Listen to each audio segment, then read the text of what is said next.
I've seen a lot of change, been through a lot of pain. Some things are not the same as they were a year ago, but all will be okay. I move on each and every day. The past is where it stays, way back a year ago. I've changed for the better this time. I thought I would never be fine. I strive just to say I'm alright, and for the first time in a long time I'm alright. I've seen a lot of change, been through a lot of pain. Some things are not the same as they were a year ago, but all will be okay. I move on each and every day. The past is where it stays, way back a year ago.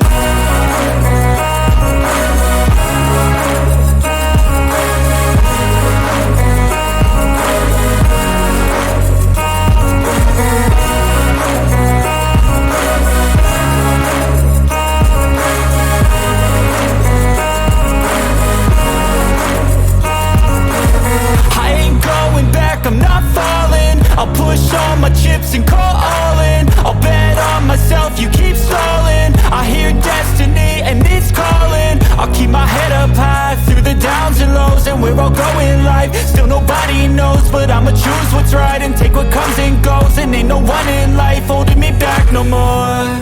I've seen a lot of change, been through a lot of pain. Some things are not the same as they were a year ago, but all will be okay.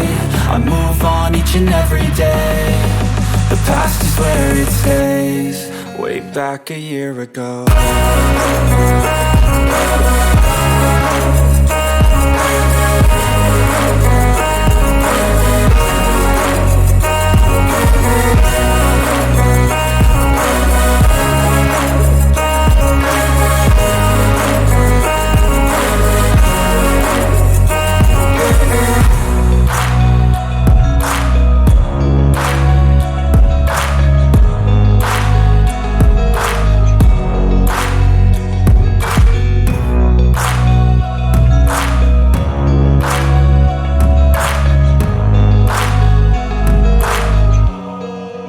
Back a year ago. The hardest part was writing. It was like the worst. You know when sometimes you write something and it all flows? Like this, that script Greek gear I showed you, I didn't even have to try virtually. But this one, I knew the idea was good, but the writing was was the worst process I've ever had. And then I was surprised when the movie just kind of flowed and did its own thing, because there was. And it kind of proves sometimes when you know you're onto something, you just keep going even though you just feel zero inspiration, you know, because people think of us writers as being people who it's constantly flowing. They picture us like just in a dreamlike state almost, you know.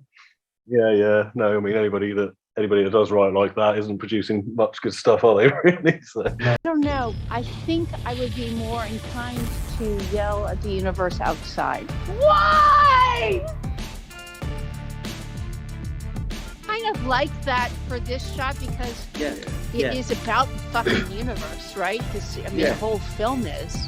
Yeah. Your book, but I mean, it's about coming to terms with the universe and connection and all that shit. Sorry. Yeah.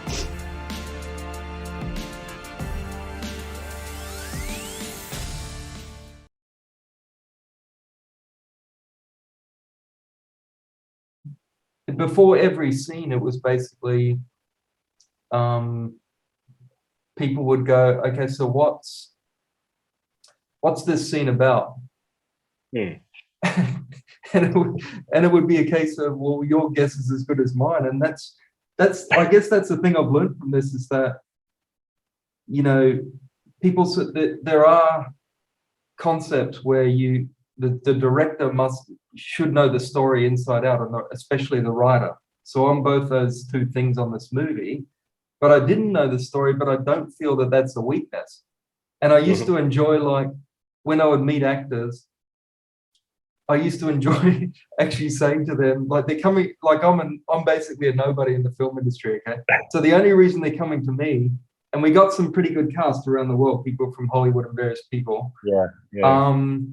But the only reason I think they've, well, I don't know for the life of me why they did this movie, but I think it's because they thought, okay, we've got a guy I haven't heard of, but he's written a novel. It's a published novel, and he's written a script. So I think the only reason they're coming to me is because they thought, well, he's going to know the story inside out, which is kind of like cinema 101. The writer and director really know the story, and that should benefit the actor. So I used to enjoy suddenly saying to them on the first meeting, I don't know the story. And I would leave that hanging, and they look at me like, wait, what? And then I would say to them, but we're going to find it together. And I found that after a while, the actors are not used to this. But after, not after a while, but I mean, on the first call, they would look at me and start to go, actually, that's kind of cool. And so a lot of this process was about freeing the actor so that they could be and I was being a bit mischievous. Like I knew parts of the story, but I wanted to evolve it. Do you know what I mean? And this is kind of, early on in cinema, say before in the 80s, cinema was a lot more free flowing, and you could evolve things. Like a classic example is Francis Ford Coppola in Apocalypse Now. He didn't know the third act. He went into the jungle, and the studio just said, okay, you'll find it in there. So a lot of this was about evolving it as we went. Now, we had a base story, don't get me wrong, and it was pretty good, but then most of that we threw out, and we replaced it with something better. And I'll admit that. And I actually think, in a weird way, it was also, how can you say it? It was a paradox, because the more I sort of collaborated with people on the story, the more it became my vision. Does that make sense? Yeah, no, absolutely. I mean, you said about 75% of the dialogue was improvised, but it's been interesting for me because I've been sort of on the sidelines of this project from day one, in a sense of just talking to you through email, Yeah. And I've just seen it progress so much that it's kind of like when I took a moment earlier to just sort of think about how far you've come, really, because like you say, you started with a book and you're just kind of one guy, in your home base in Sydney. Mm-hmm. And this thing has just sort of grown into one of the most experimental and ambitious films that I kind of have seen, really. And as a first-time director as well, that's incredible.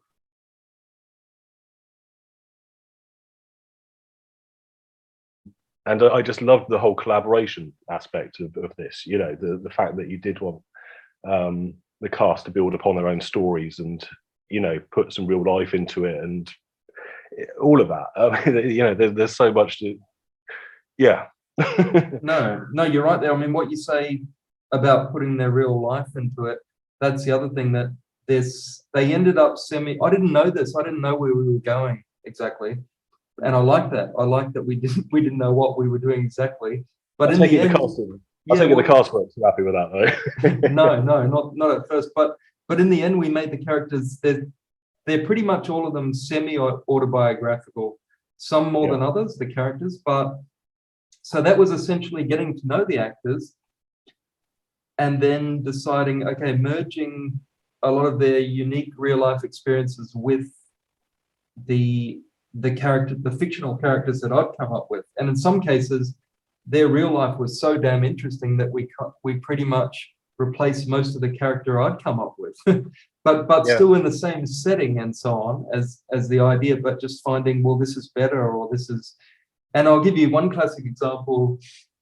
One of the actors, he was telling me his life. So one of my techniques was really to interview people, or just get to know them over a period of time. Yeah. And one actor, he was telling me his life story, and it was just the usual sort of stuff, going to college, blah, blah, getting ready, started from a young age up. Then at a certain point, he said, so when I was 10 years old, I got kidnapped, and I was you know, forced into child labor. And then he just carried on as if he'd said nothing. Said, then I went to college and I went, hang on a minute, what? And so, and then so with each actor, I said to them, are you willing to put this on screen? Like kind of highly traumatic stuff in many cases. And I just think that's super powerful to do that. But it's also the other thing, it's a dangerous directing technique, psychologically, I guess, in that, you know, you're putting people's real, especially with less experienced actors. We had a mixture here. But you know, you've got to be careful, because it's actually, don't you think acting can be a dangerous profession? Yeah, sure. I mean, loads of actors have kind of lost it after playing certain roles, haven't they? I think David Thewlis Naked lost it a bit after a while. He played Freddy Krueger. But yeah, obviously that's a different thing to put in their real life selves in. No, actually, Freddy Krueger was his real life. It was. Wasn't it? I didn't realise I was there. Yeah, thanks for the truth. But no, it is a dangerous. I was going to say that I think it's really, like, that was probably quite a cathartic thing for the actor who was going through the kidnapping thing, you know, to display that on screen, because it's kind of like, you know, when I write poetry or you know, we write stuff, it's kind of cathartic getting out your own stuff, isn't it? But yes, playing that role on screen, you know, is a completely different sort of thing. But I felt that the whole film was cathartic, because really the year 2020 with COVID and everything has been cathartic, you know, and that's what I think you really capture in the film. Thank you for summarizing the story for me. You've done my job. Well, but I mean, it really, I think it kind of sums up that we've all been going through our own personal stories during this time. And I think for a lot of people, it has felt like a move, you know, the COVID world. It's kind of like we're all starring in our own little worlds, because we are living unprecedented times. Yeah. And what you did was you didn't even focus on COVID. You know, COVID's kind of like the character that doesn't really appear in the film, or it does, but in a you know, solid way. You know, your film isn't about COVID, but at the same time, those emotional responses that the people had, I don't think could have happened in a world that wasn't COVID, if that makes sense. Yeah, totally. That makes sense. Okay. Yeah, I think it's. I just think it's cathartic as a viewer, as much as it probably was for the cast and the people involved, was kind of my point. Yeah, I think that relates to, I was trying to find trigger points which are universal themes that people I know will cause pain one way or another. Like, you don't have to have experienced specifically certain events that the characters have, but there's types of situations where it's not specific. You can just kind of go, yeah, I can relate to that pain or something like that. And then the idea is, if you this is what I think with stories like this, if you trigger the audience's pain one way or another, then by the end, my goal is for it to be a healing movie. Do you know what I mean? But you can only get to a healing movie if you've triggered the pain, unfortunately. And it's kind of the same with the actors as well. You have to break them down. That's the tough one, and I'm glad you didn't begin with this. Like, that's what other journalists I'm speaking to is like, what's the story about? And they're expecting a I just went straight. Yeah, like 15-second story, something like man loses his wife on a mountain, finds out who the killer was, then goes after him. But it's like, this is not a normal story. So it's a vignette story. And that means like multiple stories instead of one. But then in the end, they intersect and it becomes part of a greater story. And the weird thing about this, ever since I was a teenager, I remember I've been studying, I've seen these style of films when they only make them about once every 5 years, like in Hollywood. And there's only been about 20-25. And I think they're saying Robert Altman started it with Shortcuts. Have you seen that? Okay. Yeah, right. Yeah. Then there's movies like Babel and Crash and that.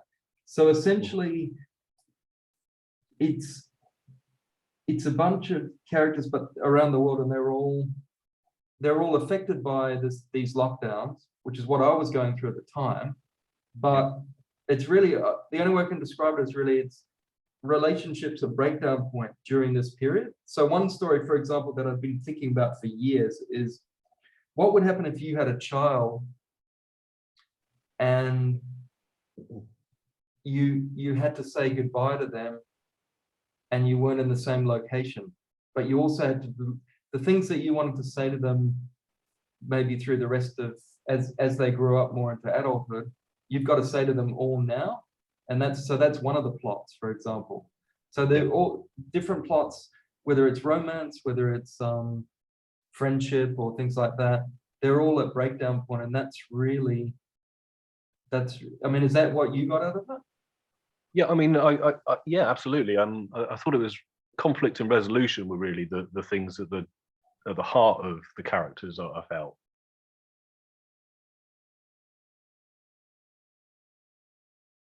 This began in a very humble way, in that I couldn't have been at a lower point in a way, at least career-wise, in that I had a movie on the verge of getting financed, and we were in pre-production, and it was looking really, really good. Everything was lining up. Then suddenly the lockdowns begin, and that whole project's gone. But not only that, people are talking about, well, this could go on for years. So it's a case for us filmmakers. Well, what are we going to do?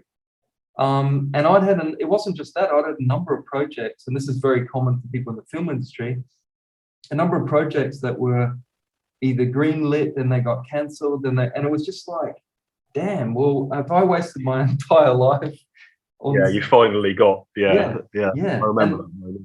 Yeah, and I think I was sharing it with you, and so I remember you talking about that at the time. Yeah, and it was a case where, but then at the same time, it was kind of like a gift in that this period, this dark period, it's a gift to artists. I think during dark times, there's a lot of creativity, and I was trying to make sense of this brave new world we're in as I'm writing about that, which is interesting because normally when you have a movie, okay, we haven't even said the title, Anno 2020. You know, normally when you have a movie based on the year, if you thought about this, normally it's done like 50 years later or something. Yeah. You know what I mean? Yeah. When everything's very clear, but this was being written and created during the time. And so that's the technique I think we're using here is cinema verite, which is usually a documentary technique, but it means that you're using the real world instead of simulating it. So we start filming in January 2021, and the world hadn't changed by then. It was still, they were out, actors were out there. There was lockdowns, people were wearing masks. It was really tense. Like when we were shooting in New York City, it was super tense.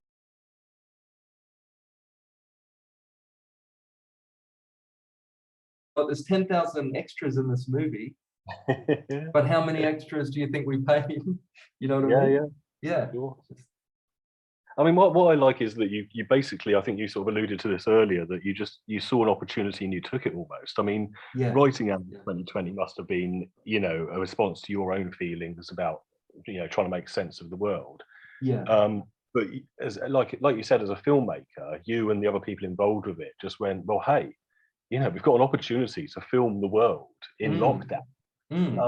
You know, like that's sort of, you know, no filmmaker has that opportunity, do they? Do you know what I mean? If you want an empty street, it's going to cost you, you know, tens of thousands to shut down, isn't it?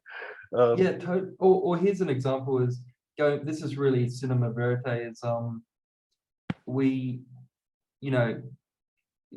had one character, an African American character, Andre Doc Williams, and he was actually.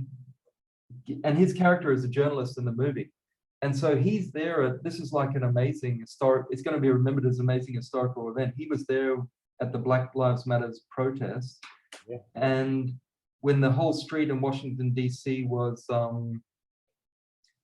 taken over in a positive way, you know, this was after the sort of rioting chaos. It was kind of like a peaceful thing, and they just renamed it Black Lives Matter. And many African Americans were just telling their stories, which is kind of the first time they were almost taking over TV, and you know, and just getting out their stories and for other people, and even for myself, watching it and listening to his stories, we were seeing it. And I'll give you one example: we were shooting this was the latest scene in New York City, And as we were filming, several cops just came behind him. So we saw sort of the whole Black Lives Matter, I don't know, impetus or whatever you want to call it. We saw all that live on camera, and we actually caught it where cops were like behind him, and he's filming a scene like a podcast, and he's doing it over, you know, remote technology we were using. But my point is he was doing nothing wrong, but cops were just lingering around going, wondering what he's doing or looking ready to make an arrest. And I just said to him, Andre, I just whispered like, Andre, can you just turn around and try and make this a scene? Unfortunately, I'm not sure if we can use that in the final edit or not. But my point is, we were seeing it all play out. So, but going back to the Black Lives Matter Boulevard, he was there at the event. And so instead of simulating that, we caught it for real. And we've got an actor within that. And so I find this is a fascinating way to, I don't know what you call it. I mean, it's a docudrama, is it this shape? Yeah. I was going to say, I think you've kind of created a new genre, really, because, you know, you're talking about the verite technique, which admittedly I hadn't heard that before, but using real world to recreate drama, right? Yes. Or create drama based on real world. Yeah. And then you're also, you know, then you're also asking the actors to base some of their characters on their real life experiences as well. Yeah. And then, so combining that, and actually, can I just quickly, I want to let you talk. I don't feel as though for the audience we've really explained. I just thought, like, this film was filmed in 17 cities, 5 countries, and 4 continents, right? And I think it's just kind of worth pointing that out.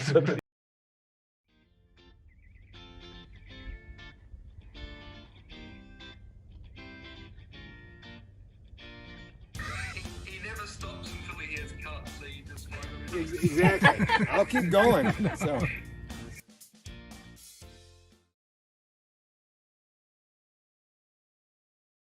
Yeah, being just in contact with you from day one of this project, I remember the days where you were sort of talking about this as a laptop film almost, you know, that you'd have to kind of just do Zoom meetings and stuff. And then it was like, well, no, that's just not going to work. And then, you know, you ended up with 10 film crews around the world. So it's what I'm saying, you didn't just create kind of a new genre of film. You've actually created a new way of filming as well. Not just because of the lockdown, but because you're just in one location. Yeah. And, you know, you're filming all around the world with different film crews, with what your phones and laptops kind of propped up to see the action and all this shit. Like, you know, I'm kind of, and you pull it off absolutely beautifully as well, you know, from seeing the first cut of the film. So, yeah, I just thought it was worth pointing out, like, just how much you've developed this film from day one, not just in terms of the content, but the filming techniques as well, really. Yeah, so I mean, I'll sort of talk about my team. So my main partner, who's the lead producer, Ben-Moshe, who also plays the character of Levi, and his character is maybe the most autobiographical. But we started out, it was just, we had a meeting and it was like, well, we got to do something, because he and I were on the other project we were about to do, which was getting financed, and then the lockdowns hit. So we were like, no, we've got to do something. And he's kind of at the same position I'm at, where it was just, he was at a point, well, man, have I wasted my life? Are we ever going to be able to make movies again? We can't afford to wait years just to do something. So, but that's where I'm saying about humble beginnings, like we had nothing. So it started out just with that, you know, the idea that we could do like the equivalent of a Zoom movie where people are, because that's how people were talking at the time, right? And I guess they still are to a degree. Then it's like, oh, we could add camera here. And we shot around Australia. So we handled that with many film crews and stuff. But then we got, as you say, we got about 8 to 10 film crews around the world, whether it's China, Italy, and then multiple states around America, and Israel as well. So it just kind of grew. But so he and I, we were just gradually thinking, okay, well, let's not put a limit on this. Let's not say what it is. Let's not say what we can't do. And Gil was always his whole thing is aim high and also just ask people you don't know. And so we just found partners who they just happened to have a little film studio or a crew or something, that type of thing. We found really great partners. But then my other key ally, Simon Carter, he's the DOP on this, and he's also the editor. He sort of brought the practicality to it. So Gil and I come from acting and writing backgrounds, but we really needed someone who's the nuts, can really think about the logistics of all this. So that was really great. That's where it became more real, I feel, as I really started to say, okay, I've got this idea. This is during pre-production. I got this idea, but how would we pull this off? How would you do that? Could it look okay cinematography wise? How would you, some people early on, they thought, this is almost like a, I don't know if they knew what we were doing, but the consensus early on is it's better to always be on the location. So sometimes if you had two actors on remote conferencing calls and things like that, you would think the consensus would be, well, it would be better if you did it on a film set, but not necessarily, because sometimes we had the equivalent of virtual film set. But once you get on a film set, the problem is there's a lot of distractions. So this was a way for the actors, I felt, to make it all about the acting. There's nothing else. There's nothing competing. Now, these are the scenes I'm talking about. Probably 60% of it is this sort of, we're recreating video calls. Even if we've got cameras shooting people, and then in the edit, we make it look like a video call, right? But what I mean is, the difference is that the actors could just really focus on their acting, but not only that, in the edit, when you put it together, and this is what the feedback I'm getting from the first cut, the first edit, is that by looking at two people on the screen at the same time, have you thought about this? It's something you never see in movies. They used to do that in 60s movies, didn't they? Not static like you're talking about, but you used to have that split screen a lot more, didn't you? And Tarantino used that a bit, but that was very in a sort of just shortly used in cinema, I think, wasn't it? But you're absolutely right. But having two static shots is. I mean, you do that beautifully, I think, because I remember us talking in the early days about sort of like, are there any laptop movies out there? And I think, I think I told you I'd seen a couple that were just awful, Like, I think, and you realise that you had to find a sort of way, to go beyond that. And like you say, just kind of shooting it and then making it look like a Zoom call. You really see the difference, you know what I mean? Yeah, there was a lot of that.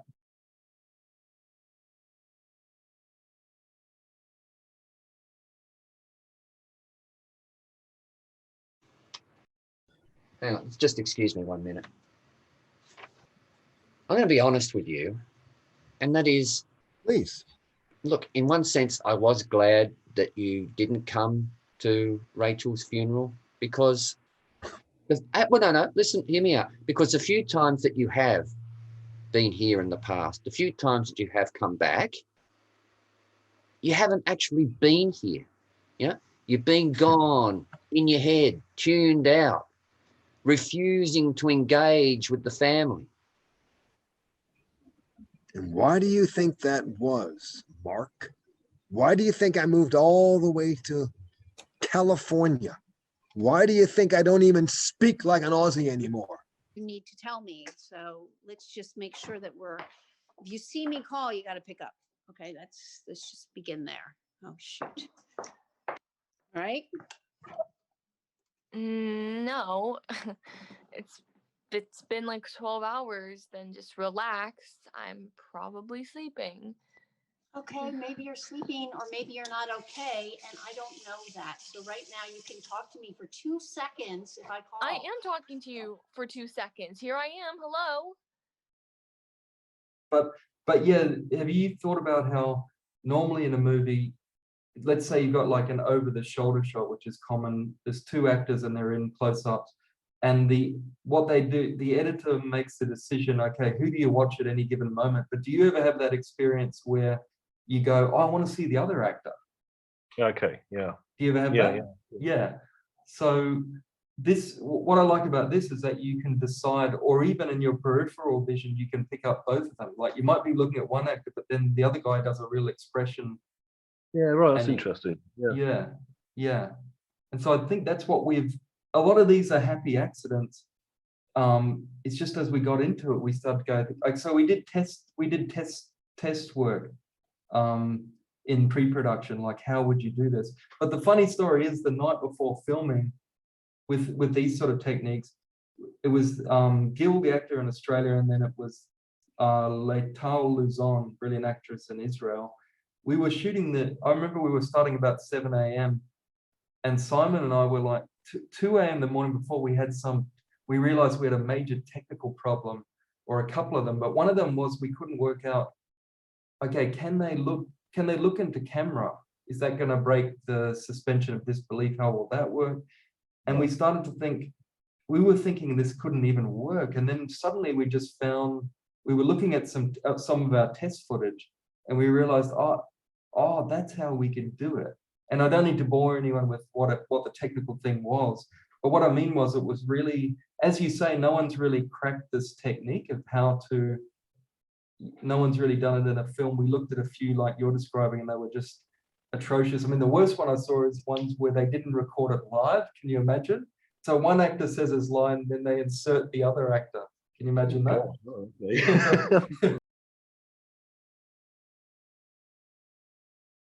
You've got this whole new filming technique going on that's organically developed, and then the story and the characters organically developed as well, didn't they? And it feels like collaboration was absolutely key to this film.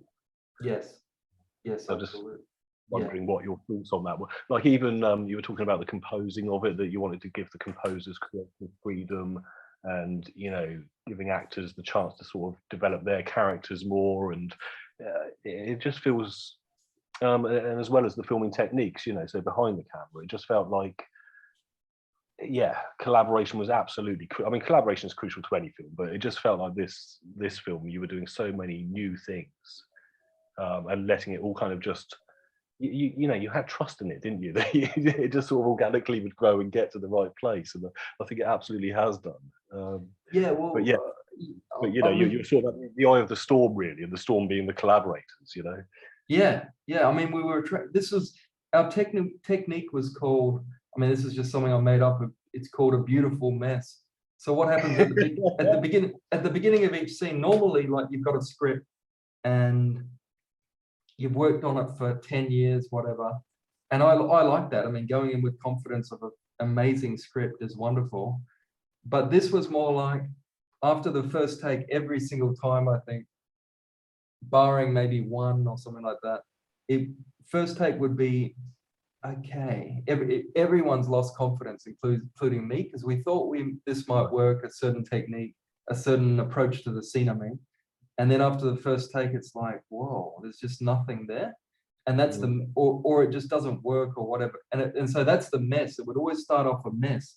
And then by about take 4 or 5, suddenly, like magic, something would appear. Just a moment where you go, oh, that's really interesting. And what I find fascinating, speaking to the actors even now, they tell me that, for their other movies, they're always having to push towards a drama point that's been set in the scene. But this is more, they're finding it's coming from within them. So often they would show me a lot of options. They would improvise each scene, each take might have been 10 minutes, okay? But then out of that, there would be something, but it would have come from them by what they think the scene's about, And then I would say to them, I invented this term. I don't think it has any meaning beyond my head, but it's, I just said, that's the drama point, whatever that means, but people seem to understand, okay, we're going to that's really cool. We're going to base the scene around that.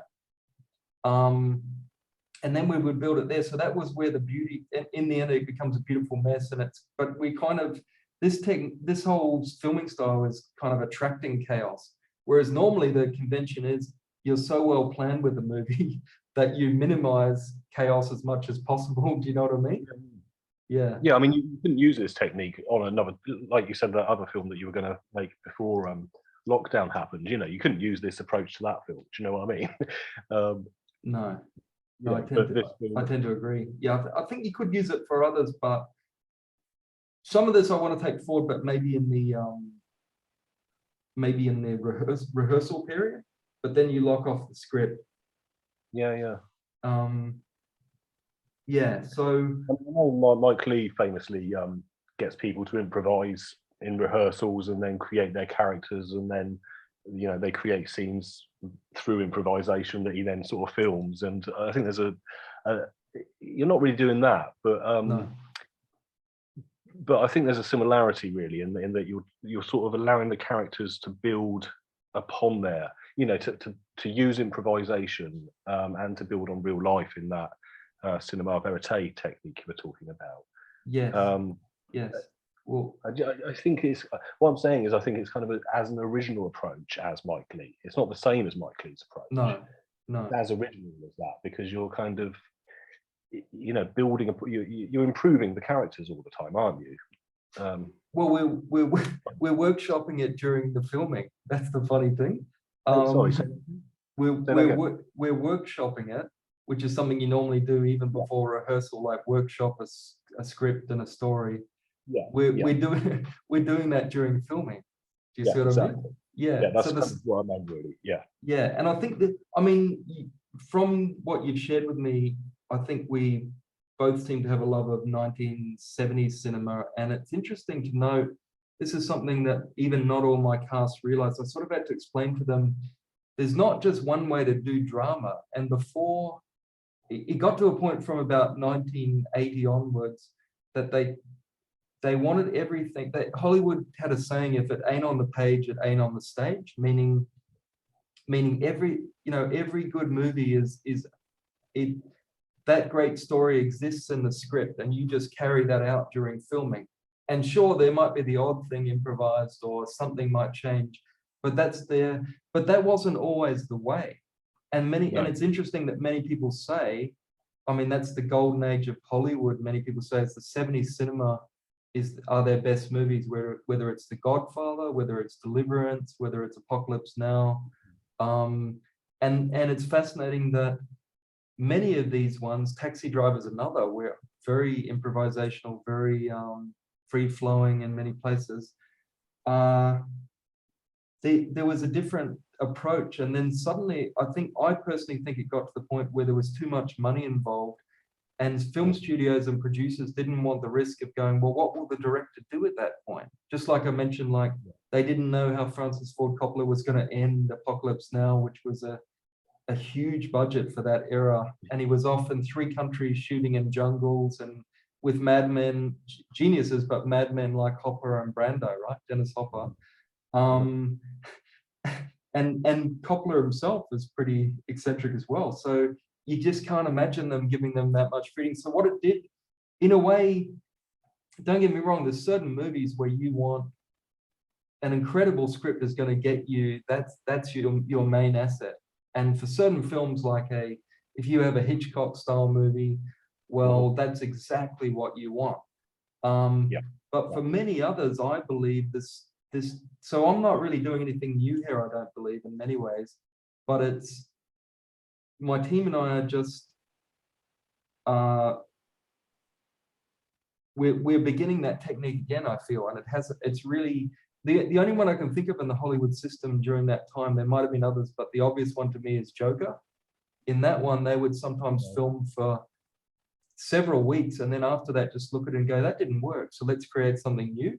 And somehow the director and Joaquin Phoenix somehow had the freedom within a studio to do this.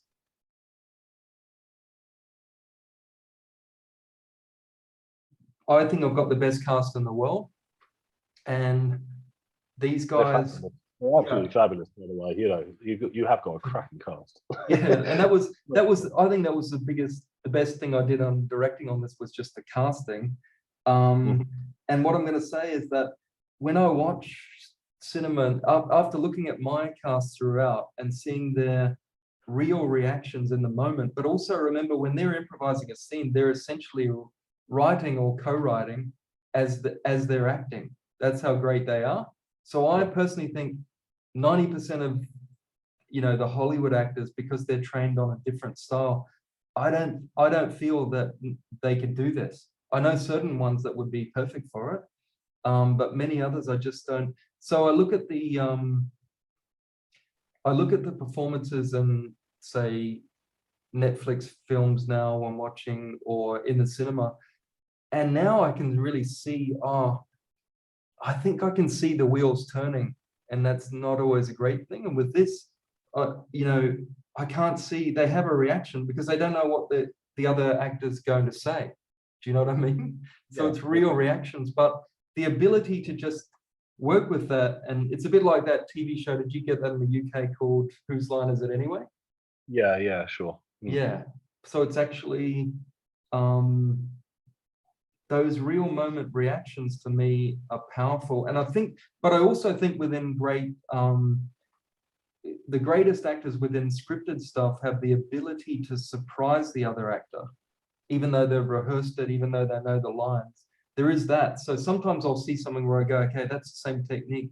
But I feel overall we've got that every scene because of this style. So I do think this is something that the film industry shouldn't have lost, is it's empowering the actors a bit more and treating them more like they are storytellers with the director. But like I said, for me, this was never, I felt that it's more, the more I did this, the more it's my vision, and I can't explain that. I never felt, oh, I need to take control here, or it was kind of like, I felt I had confidence to just go, okay, they've come up with something, and then, but I had to decide, is that something that fits the story? You know what I mean? So there was this, the problem with this technique is it creates a lot of discussion between takes. Can you imagine that? Yeah, I can. Yeah. I know it took you a very long time to do all this, mate. So yeah. A year of filming. But that's another thing. I mean, now they get it on a real, that was another thing that goes back to before, say, the 80s. You would often see movies would take a year or several years to film. But now I think, once again, with the corporatization of the art, I feel they really want it on a certain, they've already, before you started filming, they've already got the release date. Do you know what I mean? So that it really, and the director has had to basically sign off on the story he wants to tell. He can't suddenly, there's very few directors, maybe Kubrick was one of them, where he could change it around. Oh, how long have you been working on this now? Like you wrote the book, right? When you were like as soon as the year 2020 happened, yeah? Like March. then, so I started writing it in March, then published, that book was published in October. Then we were in then I was writing the screenplay adaptation as we were in pre-production. And then we started in January. So yeah, it'll be 2 years next month, basically full time on it. Yeah. It's kind of interesting that there's kind of this sort of general feeling in the world, rightly or wrongly, that the COVID's sort of wrapping up a bit, isn't it? You know, as we're coming to the end. But it's been these 2 years. So it's kind of interesting that your development of the film's also taken the same amount of time. You know, you're going to be in sort of like finished production, you know, almost 2 years to the day, I think. Yeah, that's true. Maybe when they announce, maybe when it's released, the WHO or someone will say it's officially over, and that'll be when. Not until then, I don't know. The other thing I was going to say as well, the other thing I really liked about the film was that it's not about COVID. Do you know what I mean? It's, you know, this is a film about characters in different settings. And what I really liked was that it's just, you've got so much footage of just sort of beautiful empty streets. And it's like, yeah, COVID's the silent character just in those kinds of shots that we've got in it, really. And I really kind of admired that, because it would have been easy to sort of go, right, let's do a film about COVID. You know, it's not about COVID, is it?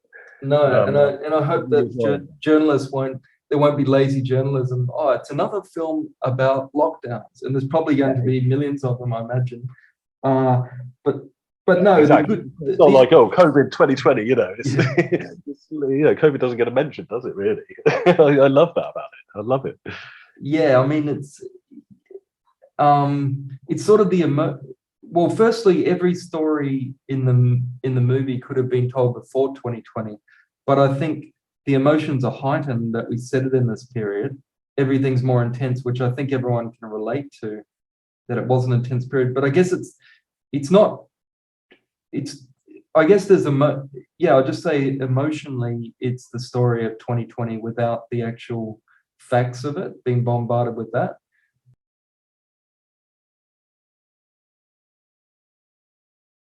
Going back to, giving actors freedom, when I had certain actors, like, say, there's no lead character, it's an ensemble, but I would call the central character is Elijah, and he's played by Kevin Scott Allen. Now, his career goes back all the way to the 70s, where he started off with Andy Kaufman and people like that. He was improvising with geniuses, and the original Belushi, was it John or Jim? I think John Belushi, who died.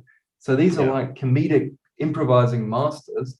But when I have people like that, and also Sheila Ball, who plays the American mother, a wonderful stage actress in Broadway, and then just her career goes back decades too. Well, when I have people like this, it was like, who am I to sort of restrict them? I want to see what they would bring to the character and their actual kind of writing and creating ideas. So that was part of it as well. As I'm working with, we found such talent, or somehow they were attracted to this project. And I think it was because of lockdowns too. I think if I asked these guys to do this now, they're like, okay, come to my agent, things like that. But during this time, I think they were going, oh, you're actually filming something now. Yeah. No, I mean, film studios the world over were closing down, and you were getting into operation, weren't you? But I think that's great. Like I was saying earlier, really, giving artists something to do in lockdown for starters. Do you know what I mean? Like, I think there were so many frustrated artists in so many different areas during lockdown, and then people started creating, didn't they? And you just went into overdrive.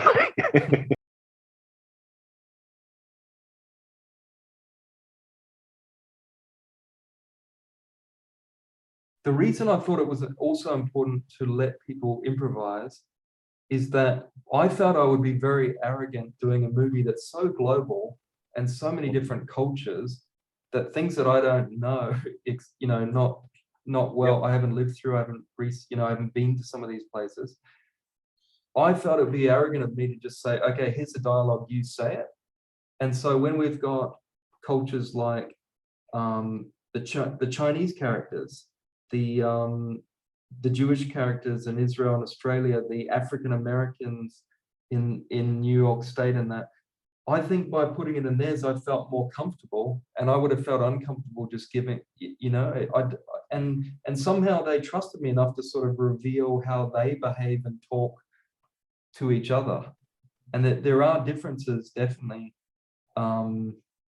Even subtle differences, whether it's ethnicity, I couldn't explain what, but there was just something going on. But that, I think allowing them to either speak the way they do or interact, it's just there were these differences played out, and it would have been, I would not have done this movie if I had to if it had to be 100% scripted. Then the other thing was, I think male directors often have a problem with female characters. And showing women realistically on screen is a toughie. And so, for example, the mother-daughter scene. So we've got the Californian actress Jessica Castello and her characters in China during the lockdown, the initial one. She's based in Wuhan, and her mother is in Michigan. And that's Sheila Ball. So those two, I mean, they're a real American.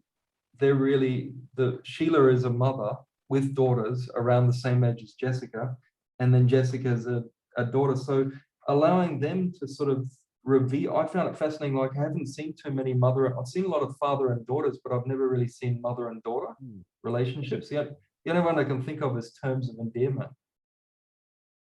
Grand Central! Wow!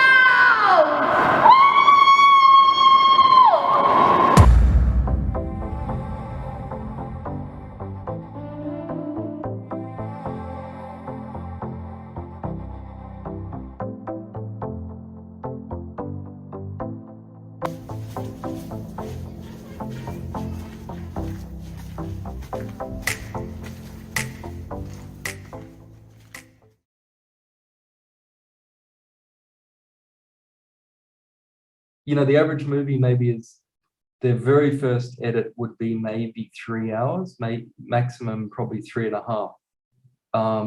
That would be on scripts that maybe they just shot a few extra scenes, maybe they even shot multiple endings or whatever. But it was a bleak point, I'll tell you, Harry, the day I asked the editor, what is our first cut? It was 7 hours. And then after several months editing, and I thought, gee, we're really doing well.